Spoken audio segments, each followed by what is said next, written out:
हर हर महादेव दोस्तों, जय श्री कृष्णा। कैसे हैं आप सभी लोग।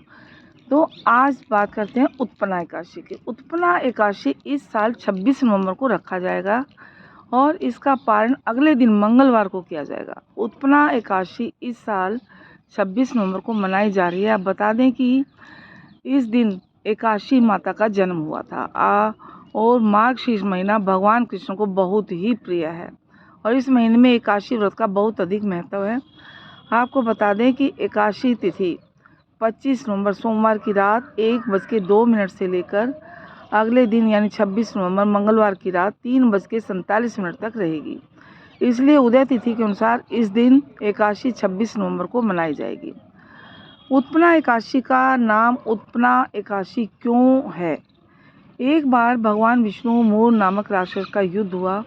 दोनों का भगवान विष्णु और मूर के बीच में लगभग 10 साल तक युद्ध होता रहा।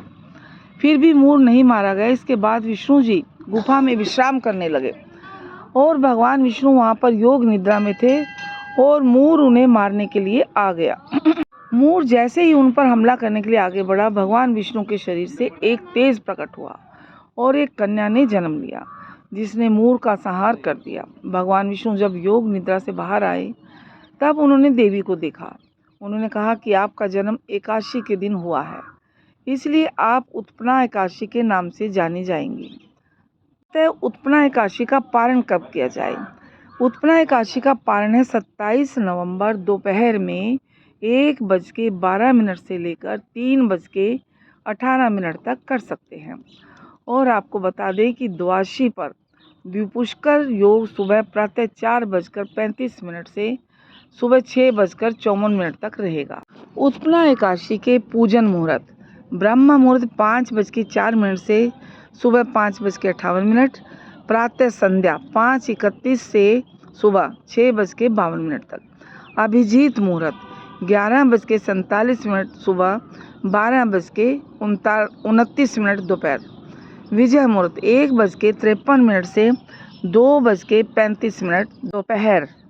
गोधूली मुहूर्त 5:21 से लेकर 5:48 तक दोपहर को। अमृत काल 9:47 दोपहर 11:36 दोपहर तक। उत्पन्ना एकादशी पर सुबह शाम के शुभ चौघड़िया मुहूर्त लगे हुए हैं। लाभ 10:49 सुबह 12:08 दोपहर। अमृत सर्वोत्तम 12:08 दोपहर से लेकर 1:27 दोपहर को। शुभ उत्तम 2:45 दोपहर से लेकर 4:04 तक। शुभ उत्तम 2:45 से 4:04। अब उत्पन्ना एकादशी का व्रत पारण कैसे करें? हिंदू धर्म में उत्पन्ना एकादशी व्रत का पारण तुलसी दल से करना सबसे उत्तम माना जाता है। भगवान विष्णु को भोग लगाने के बाद तुलसी का सेवन करना चाहिए। इसके बाद फलाहार खाकर व्रत पारण करना चाहिए। व्रती व्रत खोलने के लिए भगवान विष्णु को अर्पित किए गए भोग को भी खा सकते हैं। दोस्तों, हमारी यह वीडियो आपको कैसी लगी? अच्छी लगी तो लाइक करिएगा और ज़्यादा से ज़्यादा शेयर करिए ताकि सभी लोगों को इसका फ़ायदा मिल सके। अगर आप चैनल पर नए हैं तो सब्सक्राइब करना ना भूलें। अब आते हैं उत्पन्ना एकादशी व्रत के दिन कथा जरूर पढ़े। कथा पर आते हैं। मार्गशीर्ष कृष्ण पक्ष की एकादशी तिथि को उत्पन्ना एकादशी कहते हैं। कथा सुनने पढ़ने का बहुत महत्व है। व्रत कथा का पाठ करने से सभी मनोकामनाएं पूरी होने की मान्यता है। चलिए आगे पढ़ते हैं उत्पन्ना एकादशी की कथा। मार्गशीर्ष कृष्ण पक्ष की एकादशी तिथि को उत्पन्ना एकादशी कहते हैं। इस दिन एकादशी माता की उत्पत्ति हुई थी और उत्पन्ना एकादशी के दिन विष्णु भगवान ने राक्षस मूरसुरा को मारा था, जिस वजह से इस एकादशी को उत्पन्ना एकादशी कहा जाता है। जो श्रद्धालु एकादशी का व्रत शुरू करना चाहते हैं उन्हें उत्पन्ना एकादशी से ही इसकी शुरुआत करनी चाहिए। इस व्रत से अश्वमेघ यज्ञ का पुण्य मिलता है। इस साल 26 नवंबर को उत्पन्ना एकादशी है। इस दिन प्रातः जल्दी स्नान करके ब्रह्म मुहूर्त में भगवान कृष्ण का पूजन किया जाता है। इसके बाद विष्णु जी और एकादशी माता की आराधना करते हैं। दीपदान और अन्नदान किया जाता है। इस दिन कई लोग निर्जला उपवास करते हैं और इस दिन कथा पढ़ने सुनने का बहुत महत्व है। व्रत कथा का पाठ करने से सारी इच्छाएं पूरी होती हैं। चलिए उत्पन्ना एकादशी की व्रत कथा पढ़ते हैं। सतयुग में मूर नामक का दैत्य उत्पन्न हुआ। वह बड़ा बलवान और भयानक था। उस प्रचंड दैत्य ने इंद्र, आदित्य, वसु, वायु, अग्नि आदि सभी देवताओं को पराजित करके भगा दिया। तब इंद्र सहित सभी देवताओं ने भयभीत होकर भगवान शिव से सारा वृत्तांत कहा और बोले, हे कैलाशपति, मूर दैत्य से भयभीत होकर सब देवता मृत्यु लोक में फिर रहे हैं। तब भगवान शिव ने कहा, हे देवताओं, तीनों लोकों के स्वामी, भक्तों के दुखों का नाश करने वाले भगवान विष्णु की शरण में जाओ। वे ही तुम्हारे दुखों को दूर कर सकते हैं। शिव के ऐसे वचन सुनकर सभी देवता क्षीर सागर में पहुंचे और कहा कि हे मधुसूदन, आप हमारी रक्षा करें। भगवान दैत्यों ने हमको जीत कर स्वर्ग से निकाल दिया है। आप उन दैत्यों से हम सबकी रक्षा करें। इंद्र के ऐसे वचन सुनकर भगवान विष्णु कहने लगे कि हे इंद्र, ऐसा मायावी दैत्य कौन है जिसने सब देवताओं को जीत लिया है? उसका नाम क्या है? उसमें कितना बल है और किसके आश्रय में है तथा उसका स्थान कहाँ है? यह सब मुझसे कहो। यह सुनकर इंद्र बोले, भगवान, प्राचीन समय में एक नाड़ी जंग नामक राक्षस था। उसके महापराक्रमी और लोक विख्यात मूर नामक का एक पुत्र हुआ। उसकी चंद्रावती नाम की नगरी है। उसी ने सब देवताओं को स्वर्ग से निकालकर वहाँ अपना अधिकार जमा लिया है। उसने इंद्र, अग्नि, वरुण, यम, वायु, ईश, चंद्रमा, नैत्रित आदि सबके स्थान पर अधिकार कर लिया है। सूर्य बनकर स्वयं ही प्रकाश करता है, स्वयं ही मेघ बन बैठा है और सबसे अजय है।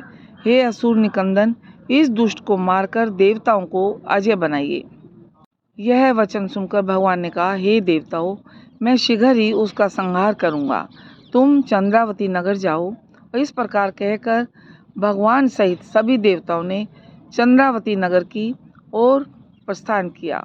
उस समय दैत्य मूर सेना सहित युद्ध भूमि में गरज रहा था। जब स्वयं भगवान रणभूमि में आए तो दैत्य उन पर भी अस्त्र शस्त्र आयुध लेकर दौड़े। तो विष्णु ने उन्हें सर्प के समान अपने बाणों से बीन डाला। बहुत से दैत्य मारे गए, केवल मूर बचा रहा। वह अविचल भाव से भगवान के साथ युद्ध करता रहा। भगवान जो जो तीक्ष्ण बाण चलाते वह उसके लिए पुष्प सिद्ध होता था। उसका शरीर छिन्न भिन्न हो गया, किंतु वह लगातार युद्ध करता रहा। दोनों के बीच मल्ल युद्ध भी हुआ। 10,000 वर्ष तक उनका युद्ध चलता रहा, लेकिन मूर नहीं हारा। थक कर भगवान बद्रिकाश्रम चले गए। वहाँ हेमवती नामक सुंदर गुफा थी। उसमें विश्राम करने के लिए भगवान उसके अंदर प्रवेश कर गए। वह गुफा 12 योजन लंबी थी और उसका एक ही द्वार था, किंतु भगवान वहाँ योग निद्रा की गोद में सो गए। मूर भी पीछे पीछे आ गया और भगवान को सोया देखकर उद्यत हुआ। तभी भगवान के शरीर से उज्जवल कांतिमय रूप वाली देवी प्रकट हुई। देवी ने राक्षस मूर को ललकारा, युद्ध किया और उसे तत्काल मौत के घाट उतार दिया। श्री हरि जब योग निद्रा की गोद से उठे तो सब बातों को जानकर उस देवी से कहा कि आपका जन्म एकादशी के दिन हुआ है, अतः आप उत्पन्ना एकादशी के नाम से पूजित होंगी। आपके भक्त वही होंगे जो मेरे भक्त हैं। तभी से दोस्तों उत्पन्ना एकादशी मनाई जाती है और जिसको भी एकादशी का व्रत शुरू करना है वो आज के दिन शुरू कर सकते हैं। तो बोलिए हरिहर नारायण भगवान की जय। जय श्री कृष्णा। आप सभी की सारी मनोकामनाएं पूरी। जो भी इस कथा को श्रद्धा भाव से सुन रहा है, भगवान उसकी सभी इच्छाएं पूरी करे।